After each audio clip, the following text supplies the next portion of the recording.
ఇదండి మా విలేజ్ స్టైల్లో కమ్మని టమాటా పచ్చడి. ఇది అన్నంలోకే కాకుండా బ్రేక్ఫాస్ట్లో కూడా చాలా బాగుంటుందండి. మీరు చేసి రుచి చూడండి. మీకు కనుక వీడియో నచ్చినట్టయితే లైక్ చేయండి, షేర్ చేయండి, సబ్స్క్రైబ్ అవ్వండి. మా వీడియోలు చూస్తున్నందుకు thank you friends. Hi friends, ఈరోజు ఒక అరకిలో టమాటాలతో మా విలేజ్ స్టైల్లో పచ్చడి చేసుకుందాం. ముందుగా టమాటాలన్నీ శుభ్రంగా కడిగి కట్ చేసేసుకోవాలి. ఇప్పుడు ముందుగా కడాయి పెట్టుకొని కొద్దిగా ఆయిల్ వేసి 2 స్పూన్ల ధనియాలు, 2 స్పూన్ల జీలకర్ర, 2 స్పూన్ల ఆవాలు, 1/2 స్పూన్ మెంతులు వేసి కొద్దిగా వేగనివ్వాలి. ఒక 100 గ్రాముల పచ్చిమిర్చిని వేసి వేపేసుకోవాలి.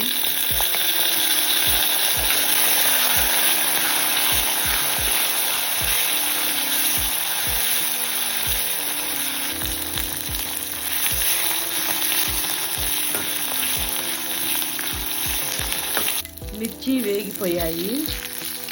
దీనిలో ఒక గుప్పెడు కొత్తిమీర వేసేసుకోవాలి.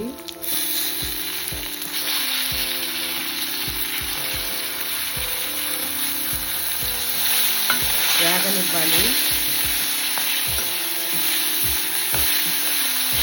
ఇవి వేగిపోయాయి. మిక్సీ జార్లోకి తీసేసుకోవాలి.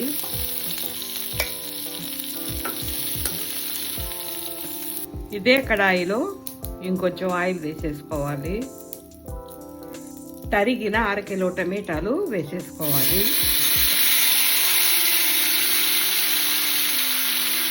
ఇప్పుడు ఈ టమాటాలలో పసుపు పొడి, సాల్ట్,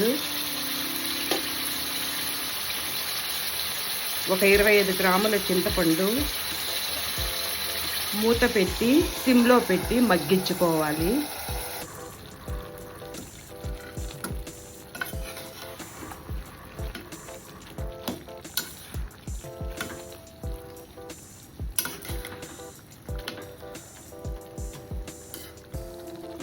టమాటాలు మగ్గిపోయాయి. స్టవ్ ఆపేసి చల్లారనివ్వాలి. మిర్చి చల్లారిపోయాయి. మిర్చిని గ్రైండ్ చేసేసుకోవాలి.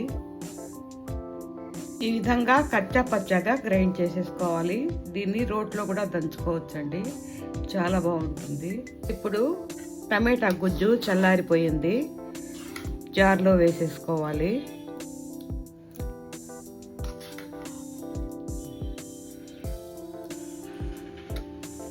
ఇప్పుడు దీన్ని కచ్చా పచ్చగా గ్రైండ్ చేసేసుకోవాలి. ఈ విధంగా పచ్చడిని గ్రైండ్ చేసేసుకొని దీన్ని పక్క గిన్నెలోకి తీసేసుకోవాలి.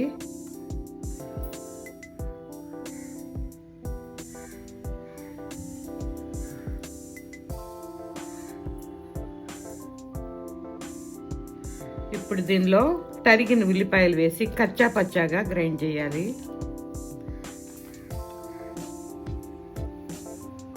ఈ విధంగా గ్రైండ్ చేసి ఈ ఉల్లిపాయల్ని పచ్చట్లో కలిపేసుకోవాలి.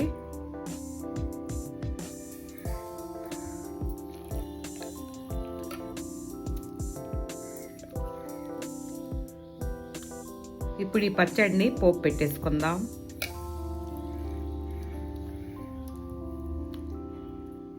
ఇప్పుడు పచ్చడిని పోపు పెట్టేసుకుందాం. కడాయి పెట్టి ఆయిల్ వేసి పోపు గింజలు, శనగబేడలు, ఎండుమిర్చి,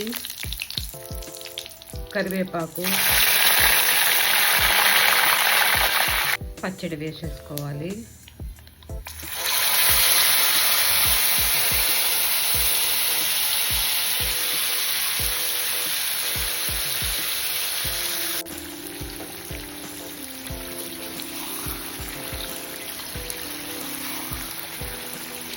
చాలా బాగుంటుందండి.